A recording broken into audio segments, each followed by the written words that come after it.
بسم اللہ الرحمن الرحیم۔ السلام علیکم۔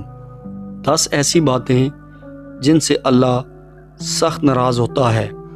نمبر 1، مہمان کو دیکھ کر منہ بنانے سے۔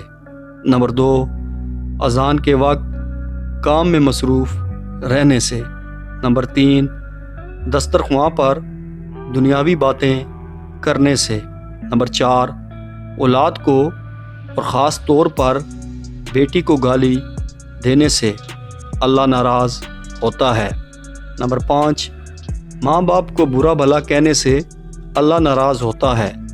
نمبر 6، نماز کے بعد دعا نہ مانگنے سے اللہ ناراض ہوتا ہے۔ نمبر 7، اللہ کی ناشکری سے اللہ ناراض ہوتا ہے۔ نمبر 8، پیشاب کے چھینٹوں سے بدن اور کپڑوں کو نہ بچانے سے اللہ ناراض ہوتا ہے۔ نمبر 9، راستوں اور سایہ دار درخت کے نیچے پیشاب کرنے سے اللہ سخت ناراض ہوتا ہے۔ نمبر 10، بیوی کا خاوند کو ناراض کر کے سونا، اس چیز سے بھی اللہ سخت ناراض ہوتا ہے اور فرشتے ساری رات اس عورت پر لعنت بھیجتے ہیں۔